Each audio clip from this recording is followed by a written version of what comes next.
دیو رہنما ہمارے علماء، ہو کبھی درپیش جو کوئی مسئلہ، پوچھ لیں حاضر ہوں ہم ان کی بارگاہ۔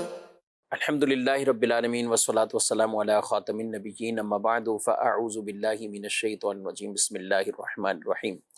الصلاة والسلام علیکہ یا رسول اللہ وعلی آلکہ واصحابکہ یا حبیب اللہ، الصلاة والسلام علیکہ یا نبی اللہ وعلی آلکہ واصحابکہ یا نور اللہ۔ مدنی چینل کے ناظرین، پروگرام دارالافتاء اہل سنت میں آپ کو خوش آمدید کہتے ہیں۔ اللہ رب العالمین ہم سب کو دین اسلام کے احکامات سیکھ کر سمجھ کر ان پر عمل پیرا ہونے کی توفیق عطا فرمائے۔ ہمارے پیارے رسول صلی اللہ علیہ وآلہ وسلم کا فرمان عظمت علی شان ہے کہ قیامت کے دن میرے سب سے زیادہ قریب ترین وہ ہوگا جو مجھ پر کثرت سے درود پڑھتا ہوگا۔ صلو علی الحبیب صلی اللہ تعالی علی محمد صلی اللہ علیہ وآلہ وسلم۔ ہمارے آج کے اس پروگرام میں ہمارے ساتھ شامل ہیں مفتی محمد حسان عطاری صاحب۔ حضرت آپ کو خوش آمدید کہتے ہیں۔ جزاک اللہ، ویلکم بیک دارالافتاء اہل سنت کے پروگرام میں۔ جزاک اللہ۔ ماشاءاللہ، کیسا رہا ہے آپ کا یہ ایک خاص دینی ٹور آپ کا تھا، اور میرا خیال فرسٹ ٹائم تھا جی، تو کیا کچھ حال حوال بتائیں کہ کیا کس طرح کے پروگرام آپ نے باقاعدہ جو یو کے میں جا کر مختلف آپ کے دینی کام کی مصروفیت رہی؟ بسم اللہ الرحمن الرحیم۔ بنیادی اعتبار سے تو ظاہر ہے کہ یہ جانا جو تھا وہ جامعۃ المدینہ کی جو مجلس تھی اور جامعۃ المدینہ کا جو ہمارا سلسلہ ہے اس کے لیے جانا تھا وہاں پر، کہ مختلف جامعۃ المدینہ میں وہاں جا کر بیانات تھے، اور ساتھ ہی جو مختلف اسلامی بھائی ہیں مختلف علاقوں کے وہاں پر، تو ان کے درمیان بیانات کا سلسلہ تھا۔ اسی طرح علماء سے ملاقات اور کچھ لائبریریوں کی طرف جانے کا یہ سلسلہ ہوا، تو مجموعی طور پر الحمدللہ کافی اچھا سلسلہ رہا، اور بہت ہی زیادہ مصروف یہ ہو رہا تھا۔ ہاں، بہت ٹف شیڈول تھا، اور یوں کہہ لیں کہ مجھے بلایا انہوں نے، پہلے کہا تھا کہ اپنے مہینے بھر کے لیے آنا ہے، تو میں نے منع کر دیا تھا کہ میں مہینے بھر کے لیے نہیں آ سکتا، صحیح، میں زیادہ سے زیادہ 13 سے 14 دن کے لیے آ سکتا ہوں۔ تو انہوں نے کہا کہ ٹھیک ہے آپ 13-14 دن کے لیے آ جائیں، لیکن ہم کثر پورے مہینے کے ایک ساتھ نکالیں، یعنی مہینے والا شیڈول 13 دن میں کر دیں گے۔ تو اس طرح جانا الحمدللہ کئی سٹیز اور کئی ٹاؤنز کے اندر وہاں ہوا، اور الحمدللہ دیکھ کر دعوت اسلامی کا بالخصوص جو کام جامعۃ المدینہ کی صورت میں، مدرسۃ المدینہ کی صورت میں، اور مختلف مراکز جو دعوت اسلامی نے وہاں پر قائم کیے ہیں، وہ آنکھوں کو ٹھنڈا کر دینے والے ہیں۔ کیا بات، یعنی ایسے ملک کے اندر کہ جو اسلامی ملک نہیں ہے، اور وہاں پر اس طرح کا کام ہونا، دین متین کی خدمت ہونا، اور وہاں دیکھ کر یہ معلوم ہوتا تھا کہ دعوت اسلامی جو ہے وہاں کے مسلمانوں کے لیے ایک بہت بڑی نعمت ہے، سبحان اللہ، کہ ان کے لیے ایک رہنمائی کا ذریعہ بھی بنی ہوئی ہے، اور پھر اس کے بعد ان کے بچوں کی تربیت کے حوالے سے، ان کے بچوں کے لیے قرآن مجید فرقان حمید کی تعلیم کے حوالے سے، اور پھر جو بچے عالم بننا چاہیں اس ملک کے اندر، ان کے لیے بھی دعوت اسلامی نے زبردست سہولت وہاں پر فراہم کی ہوئی ہے۔ تو یوں ایک اللہ تبارک و تعالیٰ کی وہاں پر نعمت ہے دعوت اسلامی، کہ اللہ پاک نے وہاں کے رہنے والوں کے لیے انعام کیا ہے کہ اس ملک کے اندر ان کو یہ نعمت عطا کی ہے۔ تو الحمدللہ اس حوالے سے بہت اچھا میں نے وہاں سے یوں کہہ لیں کہ ایک نتیجہ اور ایک اچھا مجھے سکون ملا دیکھ کر ان کو، کہ وہاں پر بھی الحمدللہ یہ دین متین کی خدمت کرنے والے اور دعوت اسلامی کے لیے کوشش کرنے والے، محنت کرنے والے یہ موجود ہیں۔ دعوت اسلامی کے لیے اور دل میں قدر بڑھتی ہے، محبت پیدا ہوتی ہے۔ واقعی ہم یہاں تو چلیں، ہم اپنے ملک میں اگر دیکھتے ہیں تو ہم کہتے ہیں افراد بھی ہیں، مراکز بھی ہیں، مساجد بھی، مدارس بھی، سب کچھ، لیکن ایسے دیار اور ایسے ممالک میں جا کر کہ کیسے یہ شروع کیا ہوگا، کیسے اس کا آغاز ہوا، کیسے اس کو لے کر آگے بڑھے، تو بڑی ایک محنت طلب کام ہے۔ ظاہر سی بات ہے اور کہ وہاں پہ اس طرح فنڈ بھی کرنا، پیسہ بھی اکٹھا کرنا، پھر اس طرح کے معاملات بہت بڑی بات ہوتی ہے۔ یعنی یہ کوئی عام بات نہیں ہے کہ ایسے ملک کے اندر جو ہے وہ اتنے بڑے بڑے مراکز بنا دینا، یعنی مراکز کو دیکھیں تو وہاں آنکھیں کھل جاتی ہیں کہ اتنے بڑے بڑے مرکز جو ہے ایسے مقامات پر تعمیر کرنا، اور پھر اس کے اندر ایسا نہیں کہ تعمیر کر کے چھوڑ دیے گئے ہوں، بلکہ اس میں باقاعدہ کسی جگہ پر جامعۃ المدینہ قائم ہے تو ساتھ مدرسۃ المدینہ بھی قائم ہے، پھر بچوں کا مدرسۃ المدینہ ہے تو بچیوں کا بھی الگ ہے، کیا بات، پھر جامعۃ المدینہ صرف اسلامی بھائیوں کا نہیں، اسلامی بہنوں کی بھی جامعۃ المدینہ وہاں چل، اور یہ بھی درجات کافی ہوئی، یعنی ایسا نہیں کہ ابھی آغاز ہوا ہے، دور حدیث تک وہاں، دور حدیث تک دور حدیث تک وہاں جو ہے وہ سلسلہ جاری ہے۔ کیا بات، اور پھر اس کے علاوہ دارالمدینہ وہاں پر قائم ہے، اس کے علاوہ اور تعلیمی سلسلے یہ الگ ہیں، اور پھر اس کے بعد قافلے اس ملک کے اندر سفر کرنا۔ میرا جب ایک جگہ بیان تھا تو بیان ہی 3 دن کے قافلے میں جو اسلامی بھائی آئے ہوئے تھے ان کے درمیان تھا، کیا بات کہ وہاں 30 کے قریب اسلامی بھائی جو ہے وہ 3 دن کے قافلے میں آئے ہوئے تھے،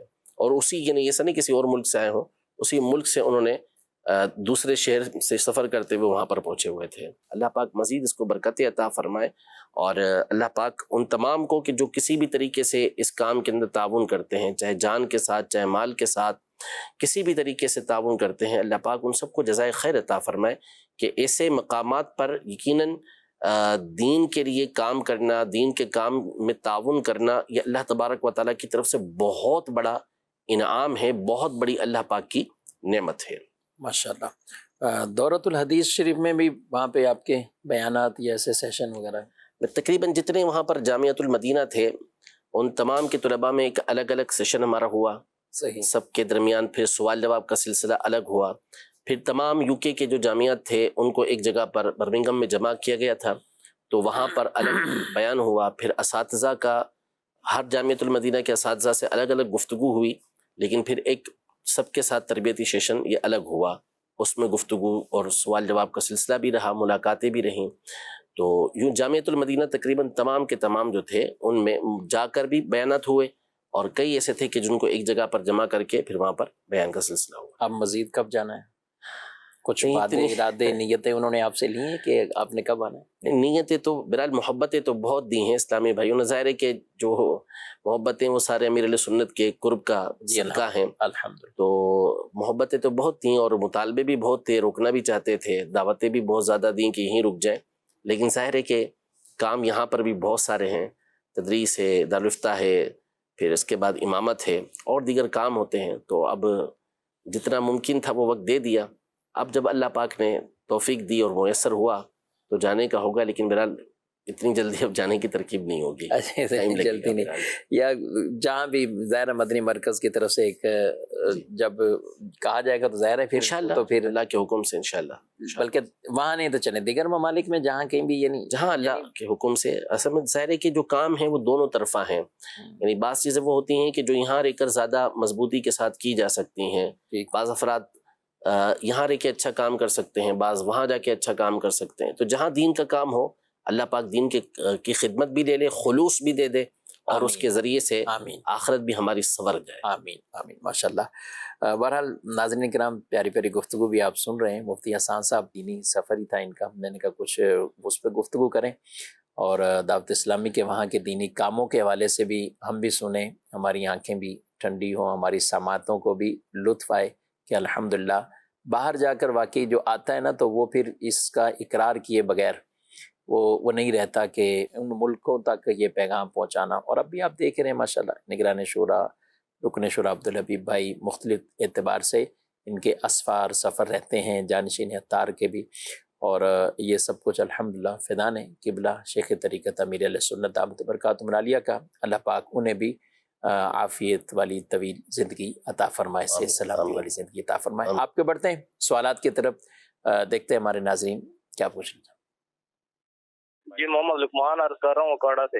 عمرہ کے حوالے سے تھا کہ عمرہ کے دوران نفلیت طواف کیا ہے تو اس کے نفل نہیں پڑے ہیں، اس کے بارے میں کیا حکم ہے؟ جی، نفل نہیں پڑے انہوں نے، طواف کر لیا، نفل نہیں پڑے ان کے۔ طواف کوئی بھی کیا جائے تو اس کے بعد 2 رکعت نفل پڑھنا یہ واجب ہوتا ہے، ضروری ہوتا ہے، اور بہتر یہی ہوتا ہے کہ اگر مکروہ وقت نہ ہو کہ جس میں نفل پڑھنا منع ہوتا ہے تو اگر وہ وقت نہیں ہے تو پھر نفل فوراً پڑھ لیے جائے، تاخیر اس میں نہ کی جائے، کہ یہی سنت مبارکہ ہے۔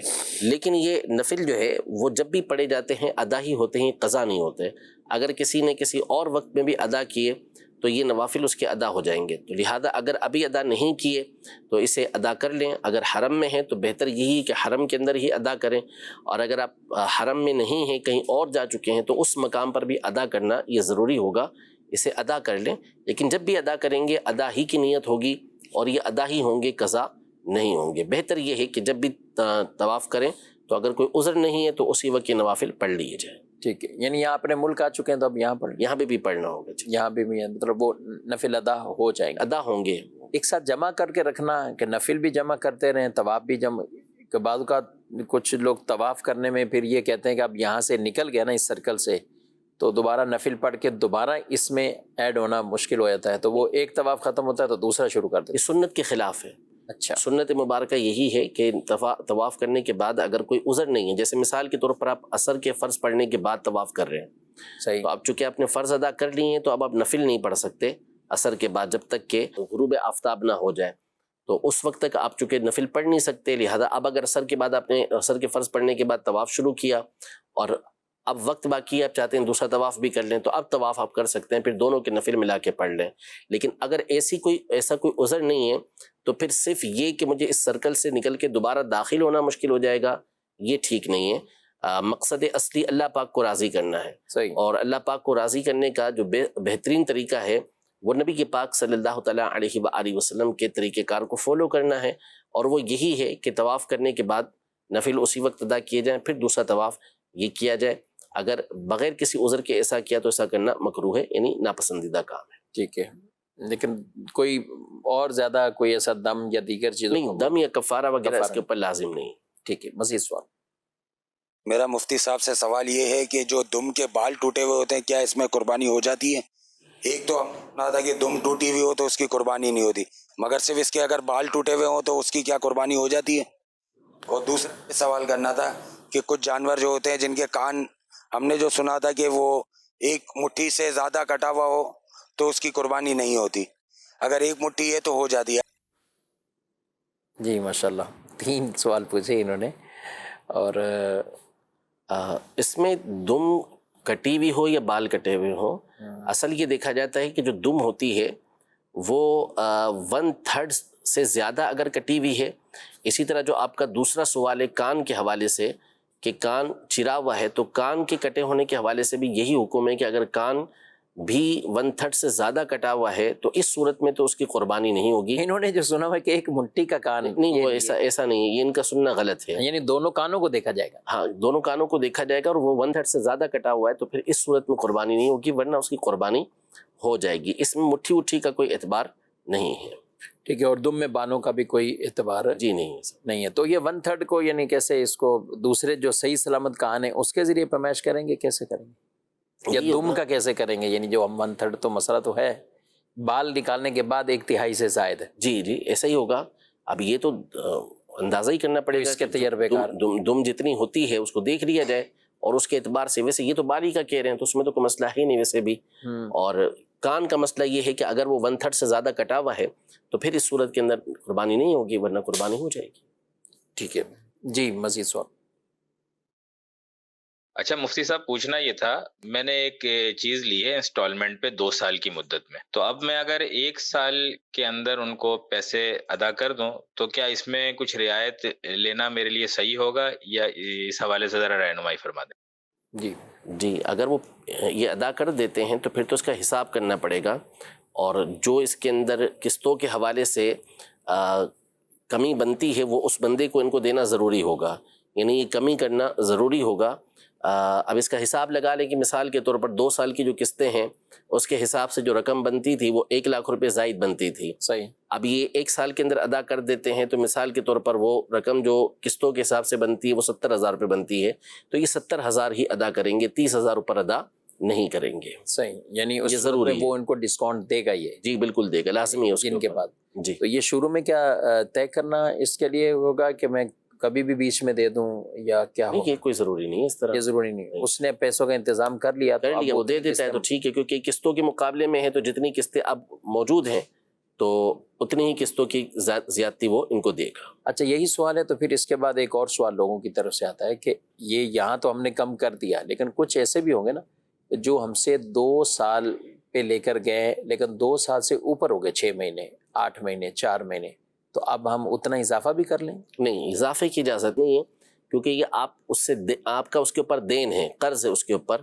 اور اب آپ اس پر جو زیادتی لیں گے یہ سود ہو جائے گا، تو یہ جائز نہیں ہے، ایسا نہیں کر سکتے۔ ہاں یہ ہو سکتا ہے کہ اگر اس نے کوئی قسط لیٹ کی ہے تو اب آپ اس سے مطالبہ کر سکتے ہیں کہ آپ جتنی بھی قسطیں وہ آپ ایک ساتھ دے دیں، یہ نہیں ہو سکتا کہ آپ زائد رقم کا اس سے مطالبہ کریں۔ ٹھیک ہے، چند سوالات SMS کے شامل کرتے ہیں۔ کیا عورتیں نماز پڑھتے وقت دونوں پاؤں کے ٹخنے ملا کر نماز پڑھیں گی یا کچھ بیچ میں فاصلہ رکھیں گی؟ ملا کر رکھنا تو کہیں پڑا نہیں ہے کہ ان کے لیے ملا کر رکھنا ہو، بس حکم یہی ہے، مردوں کا بھی حکم یہی ہے، عورتوں کے لیے اس میں کوئی الگ سے تخصیص کہیں پڑی نہیں کہ وہ ملا کے رکھیں۔ حکم یہی ہے کہ کم از کم جو ہے وہ 4 انگل کا فاصلہ یہ ہونا چاہیے، اور زیادہ سے زیادہ ایک بالشت اگر کسی وجہ سے رکھنا ہو تو اتنا ہونا چاہیے، باقی ملا کے بالکل نہیں رکھنا چاہیے کہ دونوں ٹخنے اس طریقے سے آپس میں ملا دیے ہیں، اس میں مرد و عورت کا کوئی فرق نہیں ہے۔ ٹھیک، اچھا، انگلیاں چٹکانے سے کیا وضو ٹوٹ جاتا ہے؟ نہیں، انگلیاں چٹکانے سے وضو نہیں ٹوٹتا، کہ اگر انگلیاں چٹکائیں تو ایسا نہیں ہے کہ اس سے کوئی وضو توڑنے والی بات پائی گئی ہو۔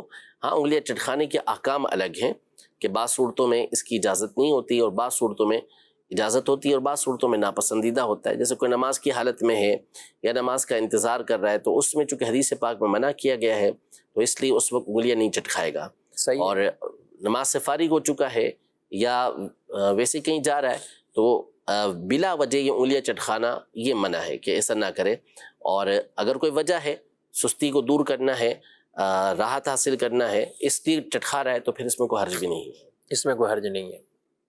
اچھا، چارپائی پر بیٹھے ہیں، پاؤں لٹک رہے ہیں، تو کیا زبانی یا دیکھ کر قرآن کی تلاوت ہو سکتی ہے؟ بالکل ہو سکتی ہے، کوئی حرج نہیں ہے اس میں۔ اگر آپ چارپائی پہ بیٹھے ہیں یا کرسی پر بیٹھے ہیں اور پاؤں آپ کے لٹکے ہوئے ہیں تو اس میں کوئی حرج نہیں ہے۔ ہاں البتہ سیدھے آپ لیٹے ہوئے ہیں تو اس کو ادب کے خلاف قرار دیا گیا ہے، اس میں یہ کہا گیا کہ پاؤں کو بندہ سمیٹ لے تاکہ ادب کا تقاضا یہ پورا ہو سکے۔ مزید بڑھتے ہیں آپ کے سوالات کی طرف۔ جی، میرا سوال یہ ہے کہ جو حصے کی قربانی ہوتی ہے اس میں 7 افراد ہوتے ہیں، اور اگر کسی ایک کا انتقال ہو جائے تو پھر اس قربانی کا کیا ہوگا؟ ان 6 افراد کی قربانی ہو جائے گی؟ جو 7ویں افراد کی رقم ہے کیا وہ اس کے ورثہ کو واپس کرنی ہوگی؟ جی، اجتماعی قربانی یا حصے کی قربانی کے حوالے سے کسی شریک کا انتقال ہوتا ہے، جی اس کو بھی ہم لیتے ہیں مزید سوال۔ مفتی صاحب سے میرا یہ سوال تھا کہ جو قضا نماز ہے اس میں اگر عشاء کی نماز قضا ہو گئی ہے تو فرض آج پڑھ لیں اور وتر کل پڑھ سکتے ہیں؟ تو رہنمائی فرما دیں۔ جی، فرض آج پڑھیں گے اور وتر بعد میں ادا کریں گے، کیا فرماتے ہیں مفتی صاحب؟ فرض آج پڑھیں گے، وتر بعد میں پڑھیں گے، ایسا بھی ممکن ہے؟ یعنی جیسے مثال کے طور پہ کل کی ان کی عشاء کی نماز قضا ہو گئی، اب یہ اس کی آج قضا کر رہے ہیں اور یہ چاہتے ہیں کہ آج فرض پڑھ لیں اور کل مثال کے طور پر وتر پڑھ لیں، تو ایسا کرنا درست ہے، لیکن اس میں چند پہلو ہوں گے۔ نمبر 1 کہ اگر یہ صاحب ترتیب ہے تو پھر حکم تو یہی ہوگا کہ فجر کی نماز پڑھنے سے پہلے ہی صاحب ترتیب یعنی جس کی 5 سے زیادہ نماز قضا نہ ہوئی ہوں تو فجر کی نماز سے پہلے اسے ادا کرنا ہوگا، عشاء کے فرضوں کو اور وتر کو، ورنہ یہ بہرحال بعد میں بھی اس انداز میں ادا کر سکتے ہیں اگر صاحب ترتیب نہیں ہے تو، لیکن بہرحال اس میں تاخیر کرنا نہیں چاہیے، بلا وجہ تاخیر نہ کرے، فرض ادا کرے اور ساتھ میں وتر بھی ادا کر لے، جو اس کی قضا ہے اسے کر لے تاکہ اس کے اندر تاخیر اس کی طرف سے واقع نہ ہو۔ ٹھیک ہے، میت کو دفنانے کے بعد جو کھانا پکایا جاتا ہے وہ صرف انہی کے لیے جو دفنانے کے لیے گئے تھے، اور کون کھا سکتا ہے؟ میت کو دفنانے کے بعد جو کھانا کھلایا جاتا ہے اس میں جانے والوں اور نہ جانے والوں کا کوئی لحاظ نہیں ہے، اصل یہ ہے کہ کھانا اگر دعوت کی صورت میں پکایا گیا ہے، جیسا کہ ہمارے ہاں عام طور پر ہوتا ہے کہ صورت دعوت والی ہوتی ہے تو 3 دن تک میت کے سوگ کا ہوتا ہے، ایام ہوتے ہیں، اور اس میں کسی طرح کی دعوت کرنا یہ جائز نہیں ہوتا، تو اگر دعوت کی صورت ہے تو پھر تو اس میں کھانے کی اجازت نہیں ہے۔ یہ کھانا صرف اور صرف ایسے افراد کے لیے ہوتا ہے کہ جو مسکین ہوں، شرعی فقیر ہوں، تو ایسوں کا کھانا درست ہوتا ہے، غنی جو ہوتا ہے، مالدار جو ہوتا ہے وہ اسے نہیں کھا سکتا، اور اگر صورت ایسی نہیں ہے، بلکہ بطور نیاز، بطور ایصال ثواب کے اسے کیا ہے، دعوت کی صورت نہیں اپنائی، ایصال ثواب کے طور پر کر رہے ہیں یا کسی بزرگ کی نیاز کے طور پر کر رہے ہیں، اب اسے کھلا دیتے ہیں تو یہ کھلانا جائز ہوگا، لیکن اس کا اہتمام اس انداز میں کرنا ضروری ہے کہ جو اس سے واضح ہو جائے کہ یہ آپ ایصال ثواب کے طور پر یا نیاز کے طور پر کر رہے ہیں، یہ بطور دعوت نہیں ہو رہا۔ یعنی محفل کا انعقاد کر دیں، محفل کا انعقاد کر لیں، بتا دیں کہ ہم نے باقاعدہ ایصال ثواب کیا ہے، یا ہم فلاں بزرگ کی غوث پاک رحمۃ اللہ تعالیٰ علیہ کی نیاز کر رہے ہیں، تاکہ ہماری میت کو جو ہمارے گئے ہیں خاندان میں سے ان کو اس کا ثواب پہنچے۔ پہلے دن، دوسرے دن، تیسرے دن یہ فرق نہیں، یہ پہلے دن ہو یا دوسرے دن ہو یا تیسرے جی، اس کا ایصال ثواب کر ہی سکتے، ایصال ثواب تو جب چاہیں کر سکتے۔ ٹھیک ہے، مزید کہ ہمارا ایک جانور ہے، اس کو ہم لائے ہیں، ابھی وہ تھوڑا سا گرا تو لنگڑا ٹائپ ہو گیا، بالکل ہلکا تھا، تو اس کی قربانی ہو جائے گی، زخم وغیرہ نہیں ہوا؟ جی، کئیوں کے ساتھ یہ مسائل، لائے تو ٹھیک تھے لیکن اب یہ ہو گیا، چونکہ ابھی عید تو آئی نہیں اور نہ ہی یہ قربان کرنے کے لیے لے جا رہے تھے، اور اس دوران یہ معاملہ پیش آ گیا۔ تو یہاں دو باتیں ہیں، ایک تو یہ ہے کہ پہلا تو لنگڑا پن وہ معتبر ہے، یعنی وہ لنگڑا اس کا ہونا کہ جس کی وجہ سے قربانی نہیں ہوتی، وہ یہاں لنگڑا مراد ہے کہ جو چل کر قربان گاہ تک نہ جا سکے، یعنی اپنا پاؤں زمین پر ٹیک نہ سکے، کہ جس کی وجہ سے وہ اس کو چلا کر وہاں تک لے جایا جا سکے جہاں اس کو قربان کرنا ہے۔ تو ایسی کنڈیشن اگر اس کے پاؤں کی ہو چکی ہے، اس انداز میں وہ لنگڑا رہا ہے، تو یہ واقعی قربانی کے لیے ایک ایسا عیب پیدا ہو جائے گا کہ جس کی وجہ سے قربانی نہیں ہوگی، اور اگر اس سے کم ہے تو ویسے ہی قربانی ہو جائے گی۔ تو اب یہ دیکھ لیں کہ اگر عید کے ایام آنے تک کوئی ایسی صورت بن جاتی ہے کہ اگر واقعی اس کا لنگڑا پن ایسا ہو گیا ہے کہ جس کی وجہ سے قربانی نہ ہو، تو اس وقت تک اگر یہ صحیح ہو گیا تو ٹھیک ہے، مسئلہ نہیں ہے، اور اگر صحیح نہ ہوا تو پھر اگر آپ غنی ہیں تو آپ کو صحیح جانور لے کے اس کو قربان کرنا یہ ضروری ہوگا۔ ٹھیک ہے۔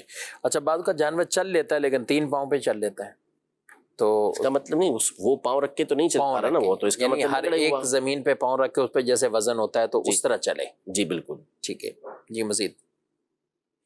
نام محمد فرحان ہے۔ میرا سوال یہ ہے کہ مفتی صاحب، ایک آنکھ والا جانور یا کمزور لاگر جانور، اس کی قربانی جائز ہے یا نہیں؟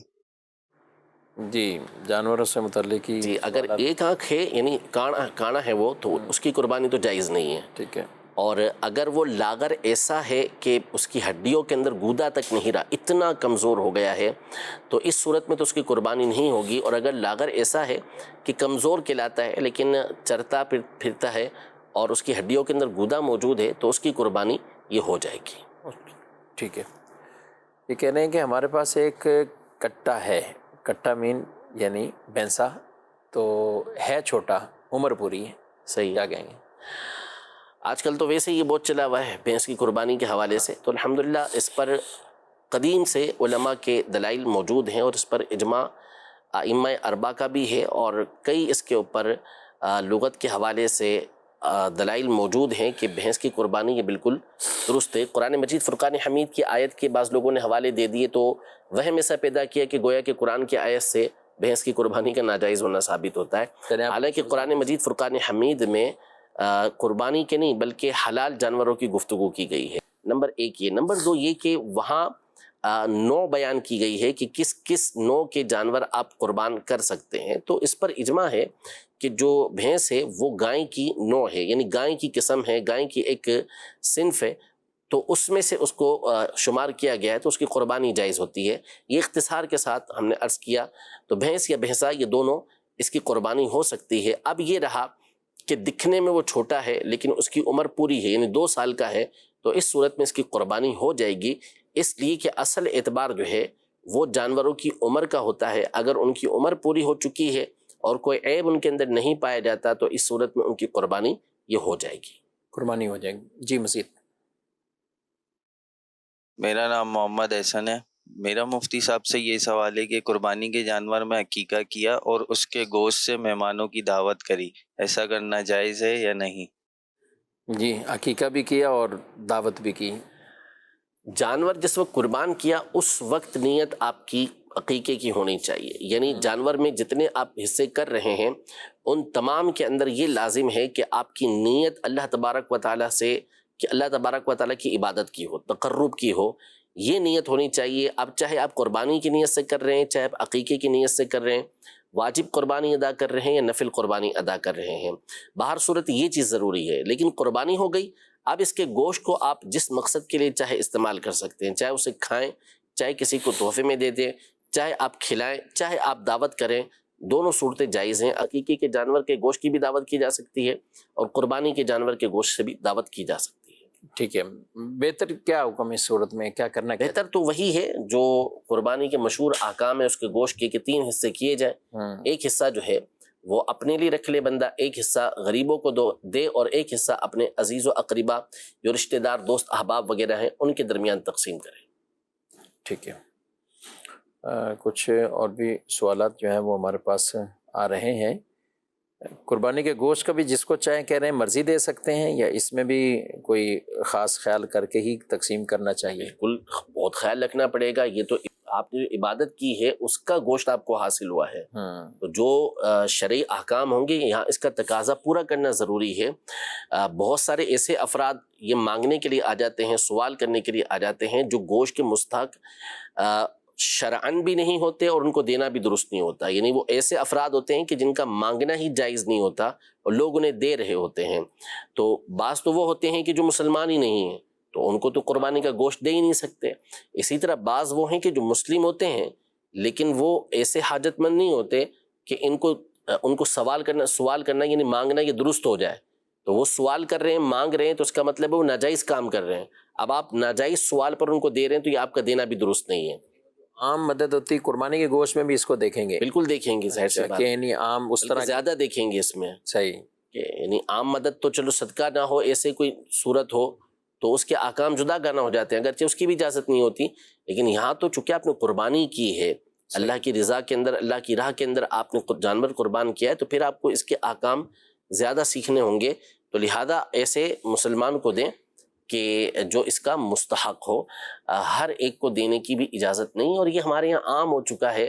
چونکہ ہر معاملے کے اندر ہمارے یہاں فارمیلٹی پوری کرنا ہوتی ہے تو لوگ اسے کر لیتے ہیں. یعنی بعض علاقے ہیں جن کے بارے میں معروف ہے کہ عید کے دنوں میں شام کو اگر وہاں چلے جائیں تو وہاں قصاب جو ہیں، گوشت فروش جو ہوتے ہیں، وہ منوں میں گوشت خرید رہے ہوتے ہیں ان لوگوں سے. اتنا گوشت وہاں پر انہوں نے جمع کیا ہوا ہوتا ہے جسے وہ بیچ رہے ہوتے ہیں، بلکہ اس کی ویڈیوز بھی چلتی ہیں. تو اب یہ مقصد ہی ختم ہو گیا نا اس چیز کا، کہ آپ گوشت کے ذریعے سے کسی غریب کی مدد کرتے، کسی شرعی فقیر کی مدد کرتے، لیکن سارا کا سارا جو مقصد تھا وہ فوت کر کے رکھ دیا. تو ایسا ہرگز نہیں کرنا چاہیے. ہر معاملے میں فارمیلٹی کو پورا نہ کیا کریں، اسے نہ نبھایا کریں، بلکہ آگے بڑھ کر کوشش کر کے ایسے افراد کو تلاش کریں کہ جو اس کے مستحق ہوں اور ان تک پہنچائیں. ٹھیک ہے، ٹھیک ہے جی. مزید آپ کے سوالات کچھ اور مزید شامل کرتے ہیں جی. بات کروں منڈی میں سے پوچھنا یہ ہے کہ درود بندہ پڑھتا ہے تو وہ کیا ایک شوق یا لگن کی صورت میں وہ تیز پڑھ سکتا ہے جتنا تیز پڑھ سکتا ہے؟ جی مزید سوال. میں نے کہا نماز پڑھتے ہیں تو بہت برے خیال آتے ہیں. تیز درود پاک پڑھنا شوق لگن کی وجہ سے؟ تیز میں دو باتیں ہو سکتی ہیں. آواز تیز کی ہے یا اسپیڈ تیز کی ہے. تو اگر اسپیڈ تیز کی ہے تو پھر اس میں یہ دیکھا جائے گا کہ جو پڑھ رہے ہیں وہ صحیح طریقے سے پڑھ سک رہے ہیں یا نہیں پڑھ سک رہے. ایسا نہ ہو کہ تیز پڑھنے کی وجہ سے، اسپیڈ میں پڑھنے کی وجہ سے لفظ ٹوٹنا شروع ہو جائیں اور صحیح طریقے سے اس کی ادائیگی نہ ہو. تو صحیح ادائیگی کے ساتھ، توجہ کے ساتھ اسے پڑھیں. اور اگر تیز پڑھنے سے مراد آواز کا بلند کرنا ہے تو وہ جائز ہے، جبکہ اس کی وجہ سے کسی دوسرے کو تکلیف نہ پہنچے. کوئی قرآن پاک پڑھ رہا ہے، کوئی نماز پڑھ رہا ہے، کوئی سویا ہوا ہے یا کوئی بیٹھا ہوا ہے اور آپ کے پڑھنے کی وجہ سے اس کو تکلیف ہو رہی ہے تو پھر بلند آواز سے بھی نہ پڑھیں. اتنی آواز سے پڑھیں کہ آپ کے کانوں تک آپ کی آواز پہنچ جائے، ورنہ بلند آواز سے پڑھنا یہ ٹھیک ہوگا. دوسرے بھائی کا سوال تھا، ان کو نماز میں خیالات پیدا ہوتے ہیں، نماز میں سے اس کا حل یہی ہے کہ نماز سے پہلے ایک تو آپ اس بات کا ذہن بنا لیں کہ مجھے پوری توجہ نماز کے اندر رکھنی ہے، اور اعوذ باللہ من الشیطان الرجیم پڑھ کے 3 مرتبہ الٹے کندھے کی طرف تھو تھو تھو کر دیں. تھوکنا نہیں ہے، صرف تھو تھو تھو کر دیں. صحیح. اور پھر نماز میں آپ پوری توجہ نماز کی طرف رکھیں. جہاں آپ کا دھیان دوسری طرف جاتا ہے تو آپ جو ہے وہ توجہ فوراً اس طرف لے آئیں انشاءاللہ آہستہ آہستہ کوشش کریں گے تو توجہ نماز کی طرف آنا شروع ہو جائے گی۔ جی کچھ SMS بھی ہیں، ان کو بھی انشاءاللہ ہم شامل کرتے ہیں۔ سوالات جانوروں سے متعلق کہہ رہے جانور لائے تھے لیکن چوری ہو گیا تو اب کیا کریں؟ ایسے بندے کو دوبارہ قربانی کرنی ہوگی؟ اللہ پاک خیر فرمائے، حفاظت فرمائے۔ جی بعض کے تو جانور کچھ عیب پیدا ہو جاتا ہے، بعض اوقات ویسے ہی جانور چوری ہو گیا۔ اچھا جی کچھ جانور ایسے ہوتے ہیں کرنٹ لگ کے یا کچھ ایسے واقعات بھی ہوتے ہیں کہ مر جاتے ہیں، جی تو کیا حکم ہوگا؟ تین اگر وہ شخص غنی ہے یعنی صاحب نصاب ہے اور اس کے پاس اتنا مال ابھی بھی موجود ہے کہ وہ دوسرا جانور خرید سکتا ہے، یعنی صاحب نصاب ابھی بھی ہے وہ، تو پھر اس صورت میں اس پر دوسرا جانور لے کے قربان کرنا یہ ضروری ہوگا۔ صحیح۔ اور اگر شریف فقیر ہے تو وہ جانور چونکہ مر گیا جو وہ لے کر آیا تھا اور اس کی قربانی اسی جانور کے ساتھ متعین تھی، تو لہذا اب اس کے اوپر قربانی دوسری کرنا ضروری نہیں ہوگا، لیکن جو غنی ہے اس پر دوسری قربانی کرنا لازم ہوگا۔ غنی پر دوسری قربانی کرنا لازم ہوگا۔ اچھا وہ سوال ایک تھا، شریک کا انتقال ہو جائے، اگر 7 حصے ہیں اور ان حصے داروں میں سے ایک شخص کا انتقال ہو گیا، جی تو اب کیا کیا جائے گا؟ طریقہ اس کا درست طریقہ کون سا اختیار کیا جائے؟ اس میں یہ ہے کہ جتنے بھی اس کے ورثہ ہیں ان کی طرف سے اجازت لے لی جائے۔ صحیح۔ اگر وہ اجازت دے دیتے ہیں تو اس صورت میں سب کی قربانی ہو جائے گی، یعنی وہ میت کی اجازت طرف سے بھی ہو جائے میت کی طرف سے قربانی، کہ میت کی طرف سے قربانی کر دی جائے تو میت کی طرف سے بھی قربانی ہو جائے گی اور ان تمام کی بھی ہو جائے گی۔ اور اگر ان کی اجازت کے بغیر ایسے قربان کر دیا تو پھر اس صورت میں جانور تو حلال ہو جائے گا لیکن قربانی کسی کی بھی نہیں ہوگی، قربانی نہیں ہوگی، کسی کی دوسرے کو بھی نہیں ہوگی۔ اس کی کوئی خاص یعنی اس کی تفصیل ہے، دارالفتح سنت کا اس پہ تفصیل کے ساتھ فتویٰ ویب سائٹ پر موجود ہے، کیونکہ یہاں پر قربت کی نیت جو ہے وہ ضروری ہے۔ تو اب میت تو چلی گئی تو اب قربت کی نیت تو نہیں ہو سکتی، وہ ختم ہو گئی۔ اب یہاں پر جو قربت کی نیت ہو سکتی ہے وہ ان لوگوں کی طرف سے ہو سکتی ہے کہ جن کا حصہ اس کے ساتھ متعلق ہو گیا اور وہ ورثہ ہیں، تو اس صورت میں پھر وہ اگر اجازت دے دیں گے تو اب قربت کی صورت ہو جائے گی اور قربانی یہ ہو جائے گی۔ یعنی اس میں بھی دونوں طرف کے لوگوں کو احتیاط کرنی ہے، یعنی اجتماعی قربانی والوں کو تو نہیں پتا بعض اوقات کہ کس کا انتقال ہو گیا یا نہیں ہوا، یعنی انہیں کوئی اطلاع ہی دے گا نا، یعنی ورثہ ہیں یا دیگر ہیں افراد، جی بالکل ایسا ہو سکتا ہے وہ اینڈ ٹائم پہ جائیں کہ وہ ہمارا حصہ تھا، یہ پرچی ہے، ہمیں گوشت دے دیں، انتقال کی خبر دیں ہی نہیں، ان کو بتائیں نہیں۔ تو جب اگر اجتماعی قربانی میں یا کسی کے ساتھ حصہ ملایا ہے اور وہ انتقال کر گئے، لازمی طور پہ بتانا ہوگا یہ انتقال، تاکہ بتا دیں، اور یا پھر سارے کے سارے مل کے اجازت دے دیں صحیح کہ ٹھیک ہے، ہم سب ورثہ جو اجازت دیتے ہیں کہ ان کی طرف سے قربانی ہو گئی ہے تو پھر ٹھیک ہے، پھر ایک الگ بات ہو جائے۔ اچھا اگر حصہ ہی بک کسی بیٹے نے کروایا ہو، مطلب بیٹے نے سب کی طرف سے حصے بک کروائے 3-4 گھر والوں کی طرف سے، تو اب والد صاحب سے بھی پوچھا ہوا ہے کہ آپ کا حصہ تو وہ ٹھیک ہے، اب اسی دوران انتقال ہو جاتا ہے تو بھی سب اب ورثہ سارے کے سارے اس میں آئیں گے، سب سے اجازت لینا ہوگی، اجازت لے کے جا کے پھر ان کی طرف سے قربانی ہو جائے گی۔ یہ کرنا چاہیے، ٹھیک ہے جی۔ مزید سوال؟ یہ گزارش ہے بھائی، یہ درود شریف صلی اللہ علی محمد، یہ پورا درود شریف ہے صلی اللہ علی محمد، یہ پورا درود پاک ہے؟ کچھ یہ سمجھتے ہیں کہ اس کے بعد صلی اللہ علیہ وسلم، یعنی یہ دونوں پڑھ لیں گے تب ایک درود بنتا ہے۔ صلی اللہ علی محمد یہ درود پاک پڑھیں گے بھی تو بھی درود پاک پورا ہو جائے گا آپ کا، لیکن چونکہ نبی پاک صلی اللہ علیہ وسلم کی ذات گرامی پر جب درود پاک پڑھیں تو نبی پاک صلی اللہ علیہ وسلم کی آل پر بھی درود پاک پڑھا کریں۔ تو اس میں بہتر طریقہ کار یہ ہے کہ صلی اللہ علی محمد وعلی آلہ وصحبہ اجمعین یہ پورا پڑھیں، ورنہ اگر صلی اللہ علی محمد بھی پڑھا تو اس صورت میں بھی درود پاک آپ کا پورا ہو جائے گا۔ ہاں، اور عادت ہوتی ہے لوگوں کی اور یہ طریقہ کار ہوتا ہے، اچھا طریقہ کار ہے، صلی اللہ علی محمد صلی اللہ علیہ وسلم یہ پڑھتے ہیں عام طور پر تو 2 درود پاک کا ثواب مل جائے گا انشاءاللہ۔ یعنی یہاں 2 درود پاک شمار، 2 درود پاک شمار، تسبیح پڑھ رہے ہیں تو یہ دونوں الگ الگ شمار کر سکتے ہیں۔ ٹھیک ہے۔ سینگ کا بھی ایک مسئلہ، یعنی اب سینگ بالکل جانور کا ٹھیک ہے کسی نے نکالا تھا، نکل گیا یا چیر دیا یا اوپر سے کاٹ دیا، تو اس پہ بھی کچھ وضاحت فرما۔ جی، سینگ یہ جانور سے جو چیز مقصود ہوتی ہے ان میں اصل نہیں ہے، صحیح، جانور سے اصل مقصود اس پہ جو جانور سواری کے لیے ہوتے ہیں ان پہ سواری کرنا ہوتی ہے، جن سے دودھ لینا ہوتا ہے ان سے دودھ لینا ہوتا ہے، اور جن سے گوشت لینا ہوتا ہے ان سے گوشت لینا ہوتا ہے، سینگ ان میں سے کسی چیز کے اندر نہیں ہے۔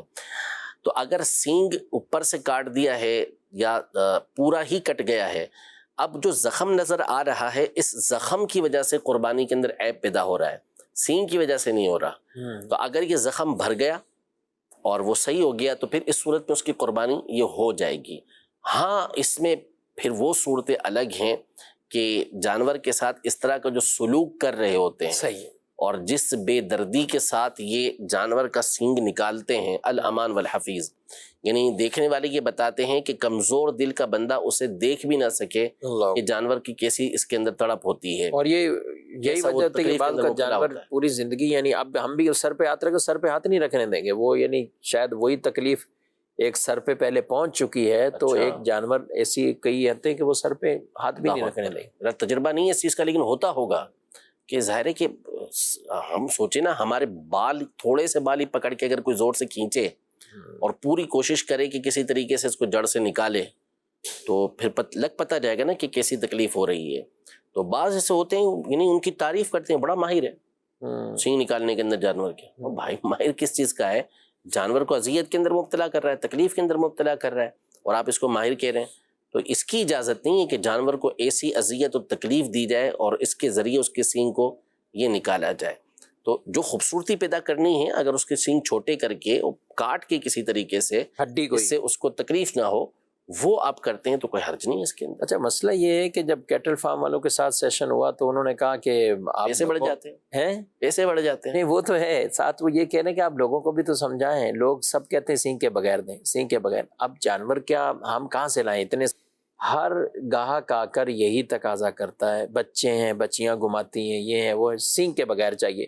تو بولے یہ تو ہم ان کی ڈیمانڈ پوری کر رہے ہیں، ورنہ ہمارے پورے یہ ڈیمانڈ پوری نہ کریں کچھ عرصے میں صحیح ہو جائیں گے. آپ لوگوں نے حرکت ایسی کی نا، اچھا آپ نے دیے اسے تو پھر نتیجہ یہ نکلا کہ لوگوں کی عادتیں بن گئی اس طرح کی. ورنہ پہلے ہم جب چھوٹے تھے تو بڑے بڑے سینگ والے جو ہوتے وہ زیادہ مشہور ہوا کرتے تھے. آپ بھی ہیں کچھ چاند بیل تو اب بھی مشہور ہیں، ہوتے وہ اپنے سینگ کے اعتبار سے ہیں. لیکن نارمل جو لیتے ہیں لوگ اس میں تو اچھا میں کہتا ہوں اس میں اگر بکرے کی طرف ہم آئیں تو بکرے کے تو کوئی بھی نہیں کاٹتا، خوبصورت بناتا بھی نہیں. بعض بکرے تو سینگوں کے بغیر ملتے ہی ہیں نا، جی بکرے بھی ہوتے ہیں، اسی طرح گائیاں بھی ہوتی ہیں. یعنی بکروں میں یہ کم ہے، ایسا نہیں ہے. تو عادت بنائی گئی نا، تو اس وجہ سے ایسا ہوا. آپ نہ کریں. اور دیکھیں مسئلہ یہ ہے کہ اگر لوگ مانگتے بھی ہیں تو آپ ظاہر ہے کہ اس کی بنیاد پر وہ کام تو نہیں کریں گے نا کہ جس کی شریعت اجازت نہیں دیتی. صحیح. تو اگر لوگ کل سے کچھ اور مانگنے لگیں گے، کچھ اور تکلیف اس کو پہنچانے کا کہیں گے تو کیا اور تکلیفیں بھی جانور کو پہنچانا شروع کر دیں گے. اس لیے جانور کو بلا وجہ شرعی تکلیف پہنچانے کی اجازت نہیں ہے. اشعار کیا جاتا تھا پہلے دور کے اندر. اشعار کا مطلب یہ ہوتا تھا کہ حج کے لیے جب جانور کو بھیجا جاتا تھا تو اس کے اوپر جو کوہان ہوتا تھا اس کے ایک طرف کٹ لگا دیتے تھے تو اس سے خون نکلتا تھا. صحیح ٹھیک ہے. اور اس کو اشعار کہا جاتا تھا. تو بعد میں ایسے افراد آئے کہ جن کو یہ کرنا نہیں آتا تھا، یہ اشعار کرنا. یعنی وہ جانور کو اس انداز میں کٹ لگاتے تھے کہ جڑ تک اس کو کاٹ دیتے تھے. تو پھر علماء نے کہا کہ اب اشعار سنت ہے لیکن اس انداز میں تھوڑی سنت ہے. صحیح. وہ تو ماہر افراد تھے تو وہ یوں کٹ لگاتے تھے کہ اس کے ذریعے سے ایک نشانی بن جاتی تھی، اس کو لیپ دیتے تھے تو پتہ چلتا تھا کہ حج کے لیے جانور اس کو بھیجا جا رہا ہے، حج کی قربانی کے لیے اس کو لے جایا جا رہا ہے.